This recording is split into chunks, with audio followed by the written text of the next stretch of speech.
அப்ப அத நம்ப கொஞ்சம் மசாஜ் எல்லாமே அந்த வர்ம மசாஜ் எல்லாம் நம்ப குடுக்கும்போது, அவங்களுக்கு கொஞ்சம் கொஞ்சமா அந்த ஸ்டிஃப்னஸும் கொஞ்சம் ஃப்ரீ ஆச்சு. கொஞ்சமா வந்து அவங்களுக்கு கால் வந்து நடக்கிறது, இது பண்றது, இது எல்லாமே கொஞ்சம் கொஞ்சமா நல்லாவே வந்து ஃப்ரீயாக ஆரம்பிச்சது. ஒரு ஒரு 3, 4 நாள்லயே வந்து அவங்களுக்கு வந்து கொஞ்சம் இதாச்சு. அதுக்கப்புறம் நம்ம பேசுறத கேட்டுட்டு, திரும்ப அவங்க வந்து பேச ஆரம்பிச்சாங்க. ரெஸ்பான்ஸ் பண்ணாங்க. அந்த ரெஸ்பான்ஸுக்கு அப்புறம் வந்து எனக்கே வந்து பயங்கர சந்தோஷம். நம்ப இது முடியுமா? முடியாதான்றது எடுத்த கேஸு. சில நேரம் அந்த மாரி நம்ப எடுப்போம். ஆ முடியுமா? முடியாதான்றது கேஸு. ஒரு முயற்சி பண்ணுவோம். நமக்கு இதுதான்றது தெரியுது. ப்ராப்பரா அவங்களுக்கு பிளட் இன்வெஸ்டிகேஷன் என்ன பண்ணணும்?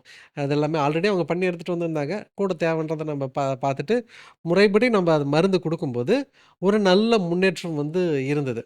இப்போ அவங்க கம்ப்ளீட்டா கியூர் ஆயிட்டாங்கன்னு நான் சொல்ல மாட்டேன். ஆனா, முன்ன அவங்க எங்க ஹாஸ்பிட்டல்ல வரும்போது எழுந்து கூட தூக்கிட்டு வந்து வச்சாங்க.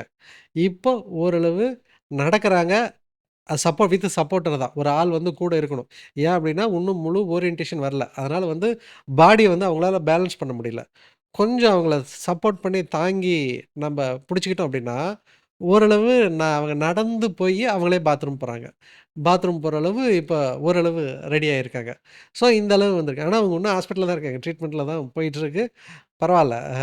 இப்ப அவங்க நல்ல இம்ப்ரூவ்மெண்ட் இருக்காங்க. ஸோ நானே அப்பயே நெனச்சேன். ஓகே சித்த மருத்துவத்தில நம்ப சில விஷயங்கள் வந்து நம்ம பண்ணும்போது நல்ல மாற்றங்கள் கிடைக்குது அப்டின்றத எனக்கே ரொம்ப சந்தோஷமா இருந்தது.